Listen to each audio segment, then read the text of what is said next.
Yeah, most of the points are already covered. Let's see.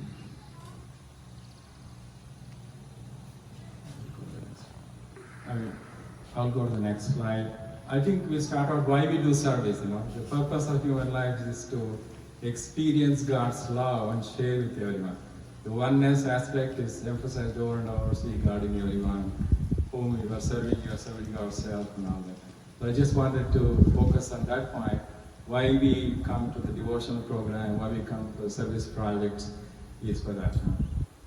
We have come from God, we are with God, we're going back to God. It's the Godward journey.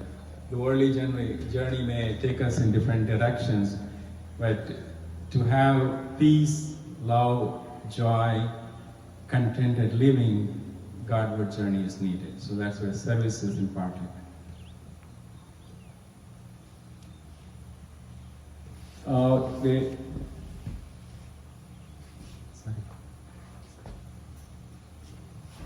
Yeah, I mean, another thing is, to me, Swami used to say that my life is my message.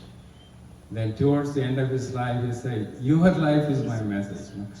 Swami will experience your love, my love through your actions or inactions, lack of love. So there are many aspects which has touched my life. So one of the first thing is smile, because Swami says santosham, santosham, santosham. He always asks, are you happy? Even the wealthiest people come to see him. The only thing I want from you is to be happy. So smile, bring out the joy, so that you brighten the world around you. And of course, the Paropukaramidam Shariram, that this body is gifted.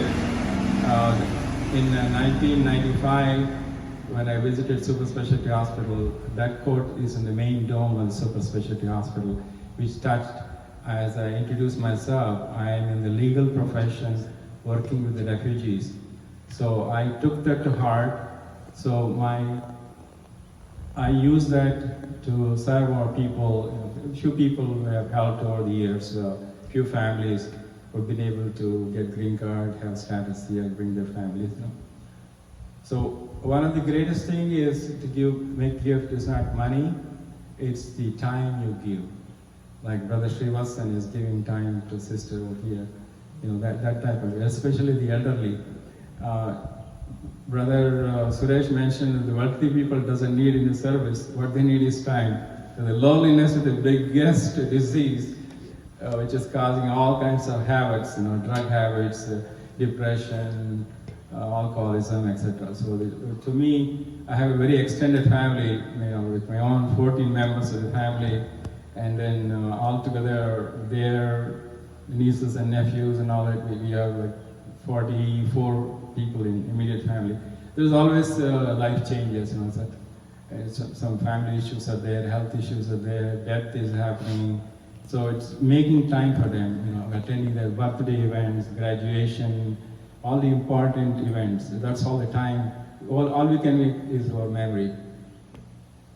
So compassionate listening is another thing. Many times people want to share their problem, but they don't, nobody is there to listen to. Many times we interrupt, we thought we were helping, went to asking more questions, but many times I found it when I listened to the refugees who have fled their country, domestic violence or wars, or political persecution, religious persecution. You have to listen to their story as to what made them give up their homeland and come here. So compassionate listening is something, our service it's especially the elderly people, when you visit, we have some service project we used to have in Manhattan, visiting the long-term living patients, so they're going there, spending time with them, just holding their hand, nobody come to visit them many times, that's something there. So the another last point is that I think that's so important in terms of always compliment, not criticize.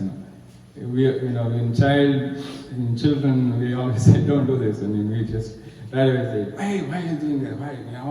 Like that. So So it's really important to hold our breath, pull the child aside, especially in a family setting. It may be appropriate to criticize, but in a public setting, it's never appropriate. If there is a mistake, you have to pull them aside and then give them the comment, also in a loving, soft voice, and then maybe there's a reason why they behaved that way. So that's something. There's also a service, because seeing that God oneness. Okay. So there are some other things Narayan Seva has mentioned. I mentioned helping the elderly, disabled. One of the biggest thing Swami's quote impressed on me is that do not let women in your life shed tears. That I take it very dearly. My father was not very good to my mom. She was uneducated. They were married at age 10 years old. So she had to go through a lot of suffering. So that's something always that I'm always a member of the kitchen cabinet. I feel comfortable going in the kitchen talking to the women, sisters, and all that stuff. So when Swami said that, when Swami created the Ladies' Day, that's something hit me home, saying that So all my nieces and nephews, my sister-in-law, all that, we have a good relationship, for that reason, because women sacrifice a lot, they especially cooking, cleaning, taking care of the children, etc. And then forgiveness is another aspect of service we can do to ourselves and to everyone else. Because mistakes happen, mistreatment happens, but the thing is you have to let it go, because sometimes circumstances make us do harmful things, bad things, but you have to forgive them to maintain our own peace, our own tranquility. And then of course, love all, serve all, help ever, hurt never. Sorry. Next. Okay, so already mentioned about smile. You can brighten anybody's day just to smiling gently. Sometimes we cannot laugh. Say, why are you laughing? And then it goes the wrong way. Just gentle smile. If they don't smile back, it's okay, because you're seeing God.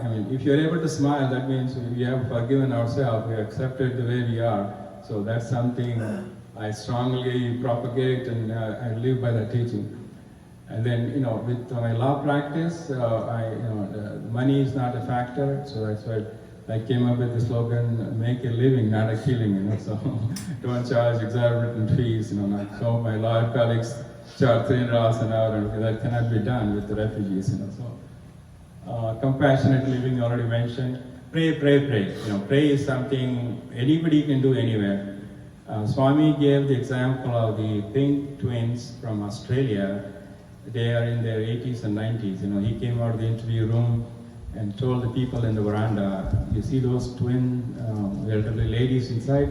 They pray for everyone. They do more service than all of you combined. He said that.